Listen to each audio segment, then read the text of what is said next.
Essa é uma mensagem bíblica produzida pela Igreja MSBN Oeiras para o Corpo de Cristo. E Deus colocou um texto no meu coração que algumas pessoas até usam ele de amuleto na casa. Deixa a Bíblia aberta nesse texto e usa de amuleto, que é totalmente errado, porque para crente não vale encantamento, não tem esse negócio de amuleto, nem nada, nem leitura de signo, nem nada. Crente, quem faz a leitura dele é Jesus. Jesus faz tudo na vida dele. Vamos ler então Salmo 91. Salmo 91. Existem algumas coisas importantes nesse salmo que às vezes a gente passa por cima dele, dessas coisas importantes, e acaba esquecendo de prestar atenção. Eu li esse salmo aproximadamente umas 12 vezes. Li e reli, e cada vez que eu lia, mais coisas eu aprendia nesse salmo. Principalmente, nós vamos nos atentar ao versículo 1, ao versículo 9 e ao versículo 14. São os 3 versículos que nós iremos atentar nesta noite. Diz assim o texto do Salmo 91. O que habita no esconderijo do Altíssimo e descansa à sombra do Onipotente, diz ao Senhor: meu refúgio e meu baluarte, Deus meu, em quem confio. Pois ele te livrará do laço do passarinheiro e da peste perniciosa. Cobrir-te-á com as suas penas e sobre as suas asas estarás seguro, e sua verdade e pavês e escudo. Não te assustará do terror noturno, nem da seta que voa de dia, nem da peste que propaga nas trevas, nem da mortandade que assola ao meio-dia. Cairão 1000 ao teu lado e 10.000 à tua direita, tu atingido. Somente com os teus olhos contemplarás e verás o castigo dos ímpios, pois disseste: o Senhor é o meu refúgio, fizeste do Altíssimo a tua morada. Nenhum mal te sucederá, praga nenhuma chegará à tua tenda, porque aos seus anjos dará ordem ao teu respeito para te guardarem em todos os teus caminhos. Eles te sustentarão nas suas mãos para não tropeçares em alguma pedra. Pisará o leão e a áspide, calcará ao pés o leãozinho e a serpente. Porque a mim se apegou com amor e eu o livrarei. Poloei a salvo, porque conheceu o meu nome. Ele me invocará e eu lhe responderei. Na sua angústia eu estarei com ele, livrá-lo-ei e o glorificarei, saciá-lo-ei com longevidade e mostrarei a minha salvação. Amém? Esse salmo, segundo os historiadores, não tem um autor definido, mas pressupõe que ele foi Moisés quem escreveu. E na descrição desse salmo, você pode observar que ele tem um teor messiânico. É tanto que o versículo 11 e o versículo 12 vai estar sendo declarado em Mateus 4 por Satanás. Satanás utiliza esse texto do versículo 11 e 12 para falar com Jesus.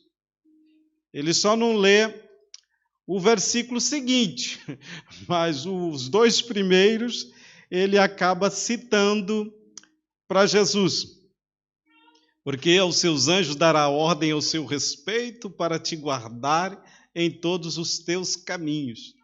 E ele te sustentarão nas suas mãos para que não tropece em alguma pedra.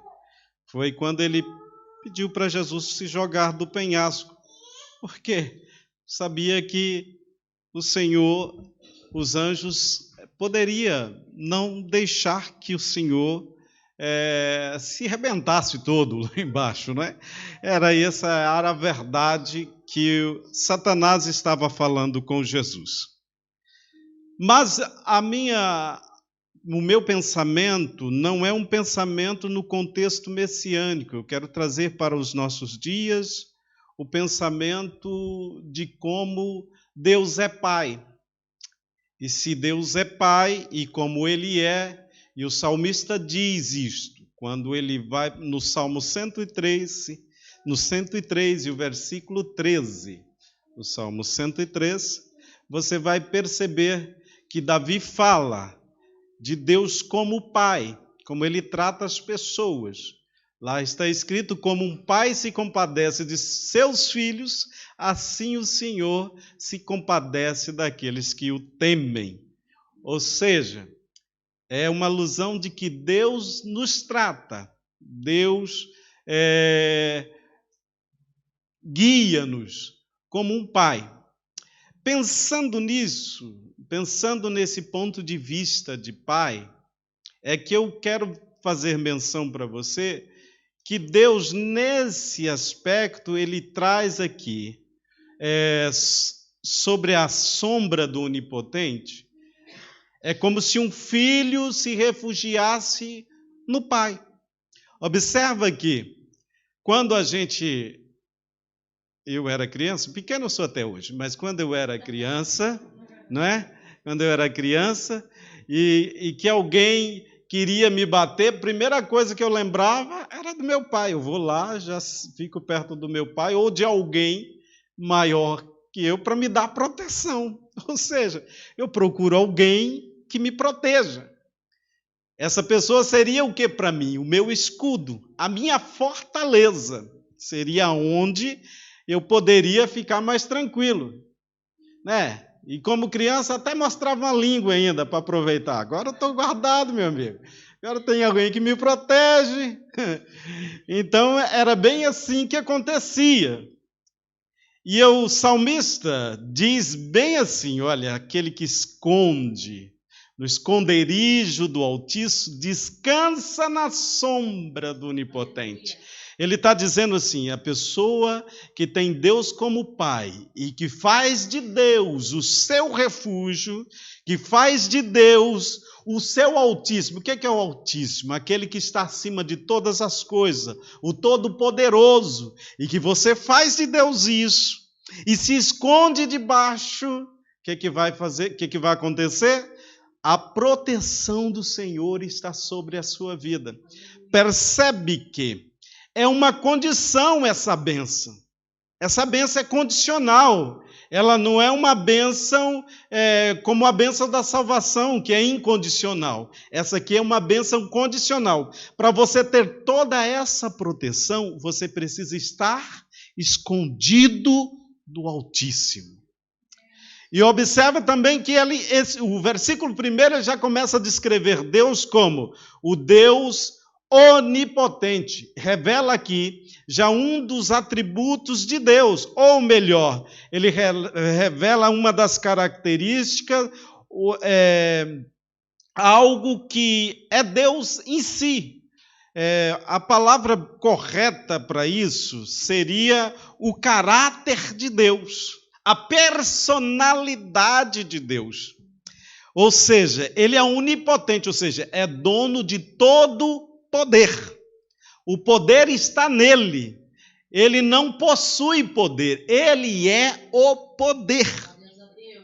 Aleluia. Bendito seja o nome do Senhor. Então, por isso que o salmista fala, quem esconde no Todo-Poderoso, quem se refugia no Todo-Poderoso, pois ele livrará essa pessoa do laço do passarinheiro. O passarinheiro é o quê? É aquele que arma uma cilada esperando que a pessoa caia nela. Esperando que a pessoa caia nela. era justamente isso. Aqui não sei como se chama aqui, mas no Brasil nós chamamos de arapuca, ou seja, era uma coisa feita de bambu, amarrada lá, e aí a gente pegava e colocava uns milhos por baixo, seja lá o tipo de comida, e colocava uma varinha e esperava que o passarinho entrasse embaixo. Quando ele mexia lá qualquer coisa, aquilo caía, estava preso. Da mesma forma, o inimigo das nossas almas age conosco. Ele faz o quê? Ele prepara a cilada e deixa lá preparada. E aí ele vai te induzir, de alguma forma, a cair naquilo, a cair naquela cilada. E é interessante perceber que o inimigo só usa aquilo que você tem fraqueza em cair. Ele não vai usar aquilo que você é forte. Não, ele vai usar aquilo que você é mais fraco, tem tendência em cair naquilo. Mas quem está guardado, quem está refugiado no Todo-Poderoso, ele ganha uma coisa, um aspecto importante, ele ganha visão, ele ganha discernimento. E quando ele vê a cilada, ele fala, não, isso não é de Deus, isso é uma armadilha. Porque percebe que no versículo 10, no versículo 11 e 12 que eu acabei de dizer, o diabo usou o quê? A Bíblia para falar com Jesus. Ele usou foi a Bíblia. Tem muitas vezes que as pessoas utilizam desse artifício. Não, você pode. Posso todas as coisas naquele que me fortalece. Vai. Deus é contigo. Mas nem sempre Deus é dentro dessa situação.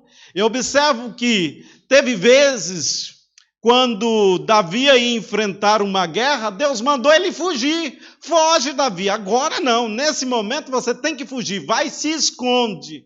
Na outra vez, Deus falou, não, agora você vai à guerra. Então tem horas que você precisa de fugir do laço do passarinheiro. Mas vai ter hora que você vai ter que resistir o diabo para ele fugir de você. Aleluia, bendito seja o nome do Senhor.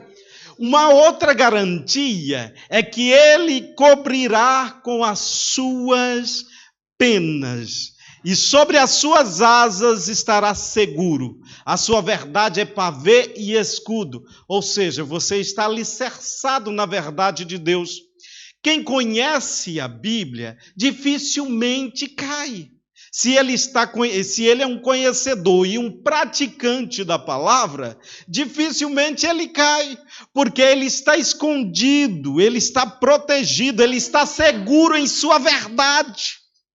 Aleluia! Bendito é o nome do Senhor.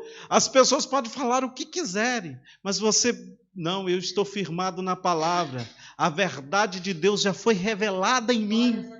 Aleluia, a verdade é essa, eu não vou fugir da verdade. Aí ele diz que o terror da noite não vai te assustar, a peste que propaga nas trevas, nem a mortandade, e vai dizendo um monte de coisas que pode acontecer. No versículo 7 ele diz que cairão 1.000 ao seu lado e 10.000 à tua direita, mas tu não serás atingido. Vem um reforço de proteção. Esse salmo é só proteção do Altíssimo. Mas não podemos esquecer que no versículo 9 ele reforça a tese, dizendo, olha, o Senhor é o meu refúgio e fizeste do Altíssimo a tua morada. Você só tem essa proteção porque você fez do Altíssimo a tua morada. Aleluia. Não basta você abrir a Bíblia, né, voltando ao assunto, e colocar lá na sua casa aberta no Salmo 91 e dizer, não, agora a minha casa está protegida. Não vai resolver nada. Não vai resolver. O que protege a sua vida é Deus dentro de você. Isso protege a sua vida. Aleluia. Glória seja dado o nome do Senhor. E se você repete essa questão aqui do Altíssimo a tua morada, aí ele volta a fazer novamente mais algumas afirmações. Ele vai dizer, nenhum mal te sucederá. Mas por que ele fala isso? Porque ele renova a pergunta e diz para você o seguinte, se você faz isso, Se você faz isso, nenhum mal te sucederá, nem praga alguma chegará à tua tenda. Ele não está dizendo aqui que você não vai ter problemas, não é isso. Não está dizendo o salmo aqui que você vai ter uma vida de sossego, que os problemas vão fugir da sua vida. Não é isso, não é isso. Não interprete dessa maneira.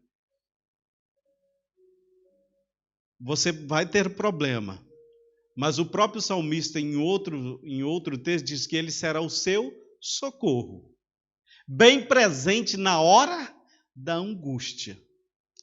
O socorro presente na angústia é uma situação desesperadora. É quando as coisas todas você não vê solução, não vê porta de saída, não vê para onde fugir. É esse estado de angústia que o Senhor vai ser o seu socorro naquele momento. Por quê? Porque você está guardado, você está amparado por Ele, porque você fez dele essa situação. É importante também você perceber que só pode fazer isso e só pode entrar nessa morada do Altíssimo se você for filho. Tem que ser filho. O pai não vai proteger os filhos dos outros. Ele pode até proteger em algum momento, mas a prioridade dele é com os filhos. Jesus, uma certa vez, disse, olha, falando para Jerusalém, olha, como eu gostaria de juntá-los como a galinha junta os seus pintainhos debaixo das suas asas. Mas eles rejeitaram Jesus. Tem muita gente que rejeita a proteção de Jesus. Mas como que a gente rejeita a proteção de Jesus? Quando nós rejeitamos os conselhos de Deus, quando nós rejeitamos andar nos caminhos que o Senhor planeou para nós, então nós estamos rejeitando a Deus. É assim que nós rejeitamos a Deus. É quando Deus nos manda fazer o bem e nós fazemos o mal. Quando Deus nos manda seguir em frente, nós voltamos para trás. Aí nós estamos rejeitando a Deus, rejeitando os seus conselhos. O que é entregar para Jesus? É entregar a sua vida e deixar que Jesus domine ela. É isso. Então, ser filho era ser dominado por Jesus. Ser filho é ser dominado pelo pai. É o pai que diz aonde você vai, é o pai que diz aonde é a hora que você tem que chegar em casa. Eu, com 18 anos, meu pai dizia para mim, que não sou tão velho assim, mas nessa altura, os filhos tinham até horário para chegar em casa. Nós tínhamos horário. Se eu chegasse meia-noite em casa, eu lembro-me uma vez que eu fui dar uma namoradinha com a Eliane e cheguei meia-noite em casa. Meu pai eterno, quase apanhei. E olha que eu sou homem, imagina se eu fosse mulher, eu nem tinha saído. Mas era esse o regulamento. E nós, como filho, obedecia. Ele falava, nós abaixava a cabeça, ouvia e pronto, acabou. Falou, está falado. Nada mais do que isso. Eu até contei lá na igreja uma vez, por quê? Que eu estava fiz um noivado, isso serve para os jovens, essa reflexão, e eu noivei na igreja, fui lá, fiz um noivado, tudo bonitinho, e aí os problemas aumentaram porque a minha sogra não gostava de mim, não gostava mesmo. E não era que eu era má pessoa, eu era uma pessoa, eu acho que eu era uma boa pessoa, né?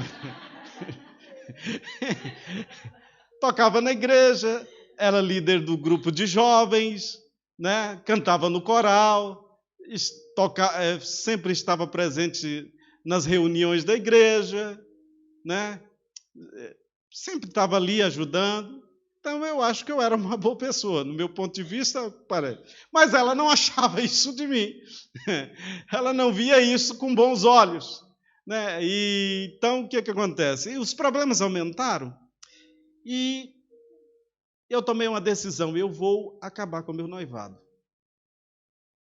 E como filho, fui ao pai. Fui lá contar para o meu pai. Pai, olha, eu decidi acabar com o meu noivado. E o que o senhor acha? Falou, Por mim, se você quiser terminar, o que eu posso fazer? Não posso fazer muita coisa, a decisão é vossa, é sua e da Eliane. Eu falei, não, mas ela não está decidindo, pai, quem está decidindo sou eu, porque os problemas estão complicados. Ele falou, então tudo bem, você pode acabar com o noivado, só que agora você vai fazer o inverso. Tudo que você fez para noivar, você faz o inverso. Você vai marcar uma reunião com o pastor que te fez o noivado, vai fazer o culto do desnoivamento, vai receber a oração que está terminando o noivado. Olhei para ele assim, pai, olha, vamos deixar isso quieto? É melhor ficar quieto. O problema é muito maior. Vamos deixar isso quieto. E graças a Deus que eu deixei quieto mesmo, né? Então veja bem, o filho ele tem que consultar o pai nas suas decisões. Quantas vezes nós nos damos mal, saímos debaixo da proteção de Deus porque nós não consultamos a Deus. Nós nos damos mal justamente para isso. Dizemos que entregamos a nossa vida a Ele, mas quando vai tomar uma decisão, somos nós que queremos tomar. Somos nós que queremos tomar. E aí, depois da decisão tomada e de ter rebentado a cara, aí nós chegamos para Deus, Deus, por que aconteceu isso? Aconteceu isso porque você não foi pedir conselho para seu pai. Aí você perde o quê? Proteção. Perde a proteção. Se você mantém debaixo da proteção, o versículo de número 11 diz, porque aos seus anjos dará ordem ao seu respeito. Mas vai dar ordem ao respeito de quem? De quem está debaixo da proteção. Aleluia! Bendito seja o nome do Senhor. E aí você recebe essa ordem, esses anjos para te guardar em todos os teus caminhos. Os caminhos que você buscou diante de Deus para trilhar. Os anjos do Senhor acampam ao redor dos que o temam e o livram. Às vezes tem pessoas que leem esse versículo e acham que você tem um anjo da guarda. Não é nada disso. Crente não tem anjo da guarda. Nós não temos anjo da guarda. Nós temos anjos que trabalham ao nosso favor porque Deus manda eles trabalhar. Mas não temos anjo da guarda. Por quê? Porque isso é uma coisa tão simples. Deus é onipotente, onipresente e onisciente. São 3 atributos mais conhecidos de Deus. Bom, se ele é onisciente, ele sabe de todas as coisas. Então, meu irmão, daqui 1 hora, ele sabe o que vai acontecer com a sua vida. Ele já fala assim, anjo, fica de prontidão, porque tal hora meu filho vai passar por uma situação e eu preciso que tu vai ajudá-lo. É por isso que ele dará a ordem. Não precisa do anjo da guarda, é questão de segundo. Está lá, já resolveu o problema. Você nem sabia que ia te acontecer algo. Você nem sabia o que ia acontecer contigo. Ou talvez nunca ficou sabendo. E Deus mandou um anjo lá e te guardou. Te livrou da morte. Te livrou de um acidente. E quando ele permite que isso aconteça, volta ali no testemunho do nosso irmão, é para a glória dele. Ele tem um propósito na situação. Ele tem algo para tratar com isso. Aleluia. E ele te sustentarão nas suas mãos para que não tropece em alguma pedra. Sustento. É firmeza, aqui está falando de sustentação de firmeza, que você não vai ficar jogado para um lado ou para o outro, você vai estar firme em um lugar. Às vezes o mundo anda assim, correndo em busca de socorro de um lado, busca de socorro do outro, busca de sustento de um lado. O dinheiro não é suficiente para nada, o rico quer ficar mais rico, a ganância toma conta da vida das pessoas. Todo o sistema está feito para esse modelo. Então eles não têm uma sustentação, uma base firme. Eles não têm os pés no chão. O crente tem que ter.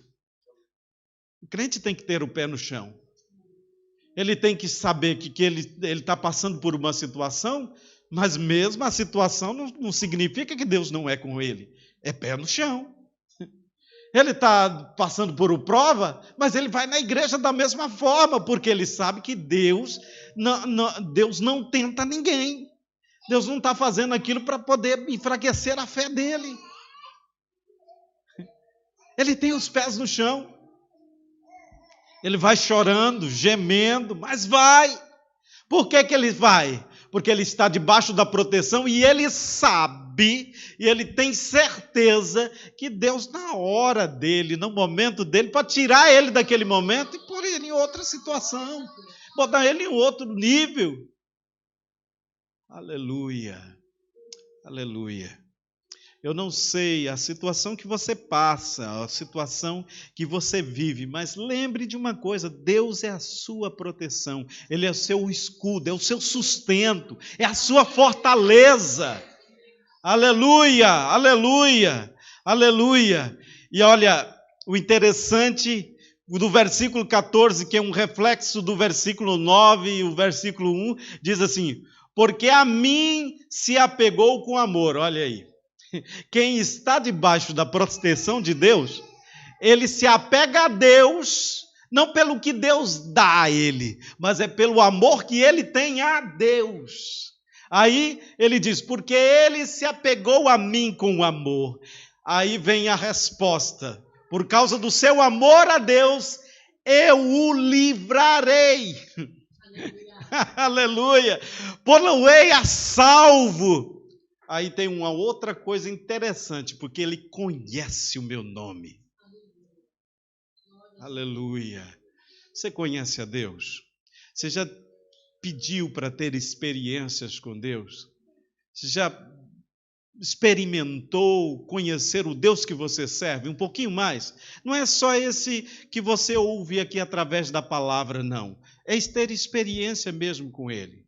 É saber quem Ele é. As atitudes dele para com você, para contigo. Você precisa experimentar Deus. Você precisa conhecer um pouquinho mais a Deus. Você precisa chegar um pouquinho mais a Deus. Por quê? Porque às vezes nós só conhecemos a Deus pela a palavra lida pelo pastor. Nós só conhecemos a Deus pela aquilo que o meu pai, aqui a minha mãe ensinou, ou pelo vosso pai, a vossa mãe ensinou. Mas e o que você conhece de Deus? Dos fatores do conhecimento de Deus se dá quando nós somos provados, é um momento que nós conhecemos a Deus, porque nesse momento, às vezes, nós ficamos a só com Ele. E aí Ele prova o seu amor para conosco. Aí Ele prova para nós que nos ama. Aleluia! Bendito seja o nome do Senhor. E Ele prova o seu poder para conosco também. Ele vai provando tudo. Ele não precisa provar isso para nós, porque Ele não tem necessidade, porque Ele já é isso. Mas por causa da nossa fraqueza, por causa da nossa falta de fé, Ele fala, não, eu vou te provar que eu sou tudo aquilo que você já ouviu falar de mim. Aleluia. Bendito seja o nome do Senhor. Aleluia. Aleluia. Aleluia. Glória a Jesus. Aleluia. Porque é bom ter Deus perto de nós. É bom senti-lo Ele perto de nós. Às vezes eu estou no trabalho e eu sinto Deus. E dali, do nada, eu dou glória a Jesus. Não dou um glória tão alto como eu dou aqui na igreja, porque senão o povo vai ficar tudo escandalizado. Mas eu dou meu glória a Deus lá. Às vezes falado mesmo, não é só por interno, não. Porque eu estou sentindo Deus. Eu estou sentindo a sua presença. Bendito seja o nome do Senhor. A outra característica de quem está debaixo da proteção de Deus é que ele invoca a Deus. Ele busca a Deus, ele quer Deus perto dele, ele quer Deus próximo dele. E quando ele invoca a Deus, é automaticamente a resposta. E eu lhe responderei. Ele ora e Deus responde. Talvez não seja a resposta que você queria, mas vem uma resposta de Deus para a sua vida. Aleluia, aleluia. E na angústia estarei com ele. Aleluia. Livrá-lo-ei e o glorificarei. Saciá-lo-ei com longevidade e lhe mostrarei a minha salvação. É certo que esses dois últimos versículos são messiânicos. Ele tem uma conotação mais messiânica, principalmente na questão da glorificação, porque a nossa glorificação ainda não chegou. Nós vivemos aqui num processo de santificação, que é um processo da salvação. Nós ainda estamos no processo da santificação, da purificação, do melhoramento, mas ainda não fomos glorificados. Porque quando será a glorificação do homem em Cristo Jesus? Quando nós recebermos o nosso corpo incorruptível. E aí a Bíblia diz que assim como ele é, o veremos e seremos como ele é. Quando nós formos arrebatados deste mundo por Jesus. Agora, percebem isso? Todas essas bênçãos, todas essas proteções, tudo isso que eu disse aqui, tudo isso é só para quem é filho, lembre-se disso, é só para quem é filho e está guardado debaixo da proteção do Senhor. Esta foi mais uma mensagem bíblica produzida pela Igreja MESBN Oeiras. Siga-nos nas redes sociais, Facebook e Instagram. Subscreva o nosso podcast, também o canal no YouTube. Saiba mais em msbnportugal.com.